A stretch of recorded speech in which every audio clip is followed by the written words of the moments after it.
ya bisa terlayani dengan baik.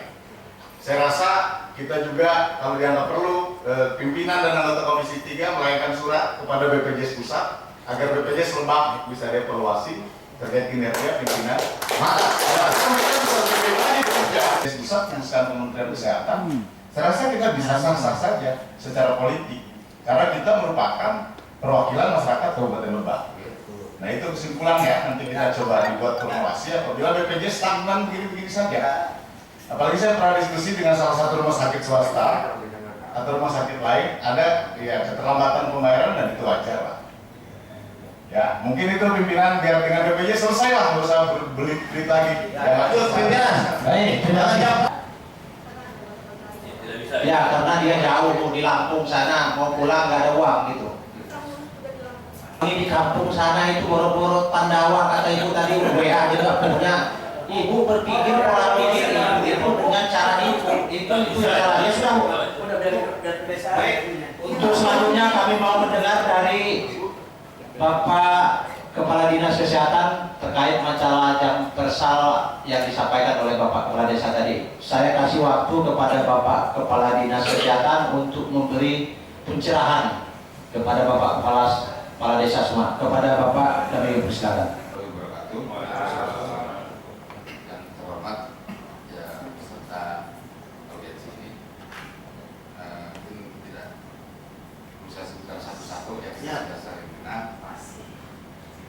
Terima kasih atas waktunya.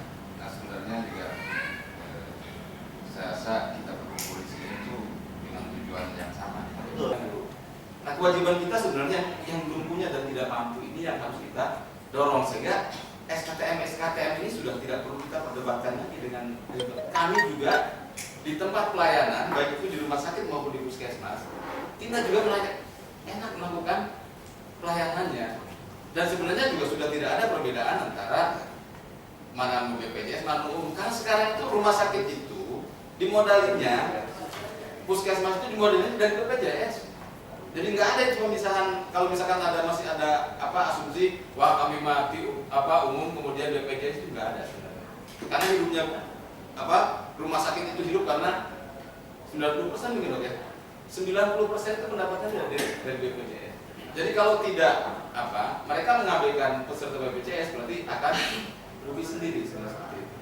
Nah, secara umum mungkin saya ingin menyampaikan, ayo kita bareng-bareng. Terutama saya berkepentingan karena di sisi pelayanan ini juga menjadi masalah terlebih kalau sudah menyangkut ibu hamil. Ya kita punya tugas, indikator kita adalah untuk menurunkan angka kematian ibu. Angka kematian ibu kita masih termasuk tinggi. Ya. Dan kita sudah ribet kalau misalkan ini masalahnya ibu hamil, pas dibawa ke rumah sakit terbuka jaminan, kemudian kalaupun ada jaminan, kemudian ternyata dia nggak aktif, nah ini juga, itu masalah kita semua sebenarnya. Jadi bukan bapak-bapak kepala desa saja, tapi kami juga itu mendorong. Ya, sementara rumah sakit itu sendiri kan mereka tidak salah juga, ya, mereka tidak salah karena SOP-nya harus seperti itu.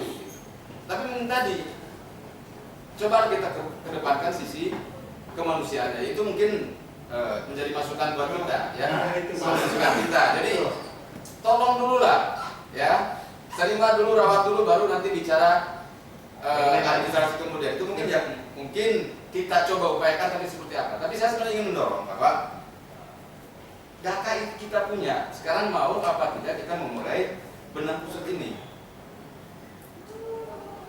Saya rasa saya sampai nentang gini sebenarnya. Ayolah coba kita misalkan ambil satu desa, kita buka tuh PND-nya. Si A udah punya BPJS belum? Si B udah BPJS belum? Sehingga dalam waktu 1 minggu saya pikir itu bisa. Kita punya data 1 minggu ke si A, si B, si D udah punya yang belum ini. Statusnya apa? Oh ya mak terus buka mobil tilu, ditebok, kok anggota BPJS? Nah ini kan bisa kita sampaikan. Ada yang lebih berhak yang di bawahnya yang misalkan nggak berapa kan kita bisa sampaikan juga seperti itu. Nah tinggal ayo kita bersama-sama kita urai benang yang kusut ini sehingga kita tadi tidak diribetkan dengan hal ini. Tidak perlu lagi ada perbu tentang JKN karena semua kita sudah jaminan. Tadi kami dari pemerintah daerah, jika ada warga negara Lebak yang memang dia tidak mampu, walaupun kita tidak anggarkan, di tahun berikutnya akan kita coba anggarkan, karena kami bilang anggaran itu data ada di dinas sosial. Berapapun itu kalau memang dia berhak mendapatkan, kita anggarkan. Kita ada mekanisme perubahan, dan pastinya teman-teman dari Komisi 3 akan sangat mendukung kalau misalkan ada penambahan untuk kepesertaan, karena memang sesuai dengan data real di masyarakat yang betul-betul memang butuh bantuan kita. Seperti itu. Oh, gitu. Coba di kerjasama oke jeung sa proses di desa ada. Ya. Oh, yang ibu hamil itu kita daftarkan di KPI. Termasuk keluarganya. Iya, termasuk keluarganya. Ya. Dan di kami itu ada sekitar 22 sekarang Yang hamil. yang hamil. Yang tidak punya. Ya, betul. Ada. Daftarkan. Semuanya. Ini ada jaminan nggak beberapa bulan dari pendaftaran itu bisa keluar BPJS? Bisa. 1 bulan. APBD 2. APBD 2. APBD 2? Ya. APBD 2 sebulan. Sebulan bisa akhirnya didaftarkan bulan maksimalnya tanggal 15 di bulan setempat. Jadi kalau misalkan lewat tanggal 15 di bulan itu, asumsinya ke bulan berikutnya gitu. Maksimal sampai tanggal 15 untuk bisa mendapatkan 1 bulan kemudian. Tapi kalau misalkan daftar tanggal 16, Berarti di bulan kita bulan ya dengan tadi salah satunya adalah mereka memiliki jaminan dan iya sekalian bisa langsung kita kan form sebelumnya Berbeda desa. kirim ya ke teman-teman operator untuk form, dan itu tuh udah berjalan dari tahun kemarin, begitu masuk data Operator itu maksudnya? jadi tetap aja sebenarnya muaranya di teman-teman di ya. Kita semua punya operator, tapi kita juga tidak bisa saling menjelekkan. Bicara kepala desa itu Pak, kompleks masalah. Ya. Saya ini kepala desa baru,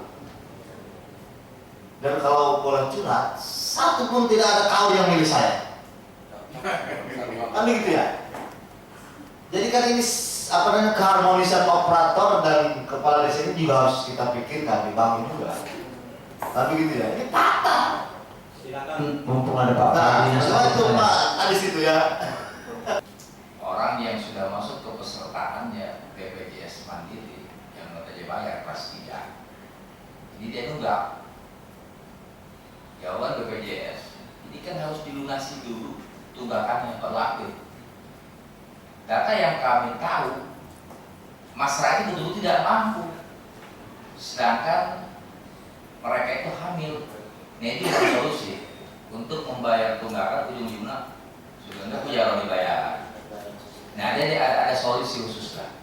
Jadi mereka sudah melakukan menjadi peserta BPJS Mandiri karena memang cukup urgent. Setelah itu dia tidak terbayar, muncullah tunggakan. Nah sekarang hamil. Nah ini mungkin walaupun tidak mengalami, ini akan terjadi lah kepada kawan-kawan. Ini mohon solusi.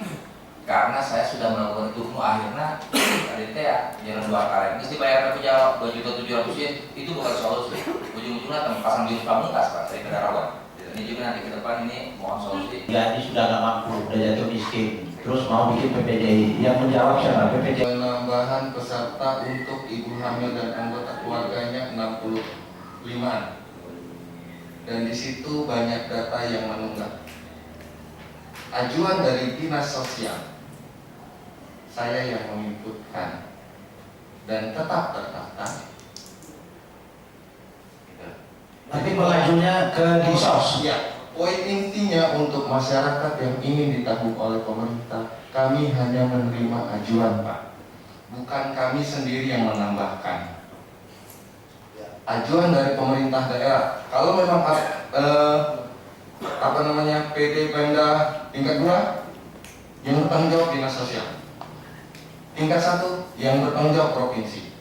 Kami hanya menerima datanya saja. Intinya kan kita cari solusi-solusi yang fundamental solution, bukan simptomatik solution. Kalau solusi sementara gampang. Pansos tete asupun, naon bencana sosial tete kunek lah.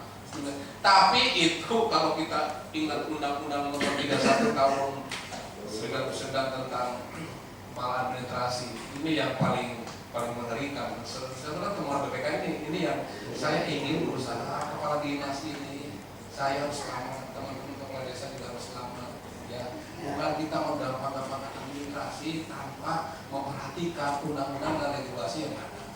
Jelas, Undang-Undang 31 2009 tahun 99 pasal 12 ayat 2 ini bahwa barang siapa yang memalsukan data administrasi kependudukan di desa, kelurahan atau di masyarakat itu kena kurungan 2 tahun dan denda maksimal 50 juta. Nah ini yang kita khawatirkan, sehingga kita bekerja untuk rakyat, membela masyarakat, tapi dengan koridor data. Saya sudah berusaha koordinasi dengan BPJS, yang penting di data itu doktrin menurut oke, kamu itu semuanya mandiri, punya tunggakan. Saya daftarkan KB, masuk, panen kalahin kan pasti gak diambil, udah, nggak masalah. Masalah, soalnya anu teka aku tuh ya. Nya, ayo daftarkan, berarti saya daftar, masih kita coba daftarkan. Ya, ayo aja tunggakan ya, yang tunggakan. Di sini daftarkan apa sering ngalahirkan ya kan repot. Iya, itu masalahnya. Itu masalah. Jadi Tapi kalau dari awal-awal enak ya. Kami 3 bulan. Maaf Pak, punten ya. Saya punya 198 pendamping PKA. Sekarang tinggal 154. Salah satu tugasnya pendamping PKA itu adalah B2K2 dan FDS, Family Development System ya. Dia berkunjung ke sana, memeriksa ibu hamil, anak balita, anak sekolah dan lain-lain, meyakinkan itu wajib itu hukumnya. Lalu saya laporkan ke kementerian. Nah itu minta data ibu hamil berapa? Dia pasti tahu. Jadi Pak, pendamping PKA pada saya nggak jelas, saya bilang. Kita disuruh mendata operator desa, kemudian disampaikan ke Kementerian Sosial. Dulu pernah oleh Kementerian Sosial sempat di SK-kan, tetapi dicabut kembali, dikembalikan ke desa karena itu bersentuhan langsung dengan urusan kepentingan desa. Kalau kepala desa nanti silakan tadi diterjemah jawaban dari kepala dinas sosial, dari dinas kesehatan, dari BPJS. Adapun hal-hal terkait di kemudian hari, ada hal yang kami juga Komisi 3 siap mendampingi Bapak Kepala Desa untuk berurusan dengan dinas sosial, dengan dinas kesehatan, dengan RSUD. Jangan sungkan-sungkan. Hal-hal apa aja yang terjadi, saya pribadi, saya Ibadah siap mendampingin. Kalau misalnya terlalu ruwet ribet ini urusannya. Jadi mari kita bersama nanti sambil kita supaya jadi tahu persoalan yang kita muncul, karena kalau misalnya kepala desa aja kayak kemarin Pak Daud di situ kok susah amat katanya, susah amat. Kami menyatakan kami Komisi 3 siap untuk mendampingi SOP yang seharusnya sih memang kita sosialisasikan secara nyata dalam bentuk visual, sehingga pasien maupun keluarga pasien itu tidak banyak bertanya soal prosedur pelayanan, termasuk tadi mengutamakan pelayanan daripada administrasi. Nah, untuk pasien UGD yang kami lakukan saat ini, yaitu seperti tadi. Yang pertama kita lakukan adalah life saving. Kita nilai kondisi pasiennya, ya, kemudian melihat urgensi pelayanannya, barulah nanti ke administrasi. Nah, apa yang terjadi yang diceritakan oleh Bapak Pimpinan Sidang, biasanya karena pertama awal mulanya dari proses administrasi yang tidak sesuai dari awal. Ini contoh Pak ya. Ada beberapa pasien yang menganggap bahwa ada perbedaan pelayanan antara yang BPJS, yang SKTM maupun yang umum, padahal ini enggak. Ya, karena kita memperlakukan sama. Mereka kadang gini, karena menganggap bahwa yang umum itu didahulukan, pas mendaftar padahal mereka punya jaminan, bilangnya mendaftar dengan pasien umum. Nah, begitu waktu pulang menyerahkan kartu BPJS. Ini contoh ini lah ya, bukan menjawab yang tadi. Nah, dari awal ini pelayanan dari mulai UGD atau mulai dari rawat jalan itu sudah diinput per jenis-jenis pelayanan yang dilakukan oleh rumah sakit. Pasien umum kita input sebagai pasien umum sampai nantinya waktu pulang. Pasien BPJS juga seperti itu, dari mulai masuk sampai pulang BPJS, termasuk yang dengan SKTM. Yang jadi masalah apabila masuk dengan umum, keluar dari BPJS, kita harus mulai merubah dari depan lagi sistemnya. Ya, pasien dirawat 3 hari, kemudian kita harus mengganti data selama 3 hari. Nah itu butuh waktu ketika mau pulang atau misalnya pasien yang meninggal. Tapi sebenarnya kami juga sudah membuat kebijakan, terutama untuk pasien meninggal tadi, ya, selama ada yang bertanggung jawab dan dinyatakan secara tertulis oleh yang bertanggung jawab, ini jenazah bisa dibawa pulang duluan tanpa harus menunggu administrasi selesai. Ya. Kami berterima kasih dari Pak Presi. Jangan dianggap kami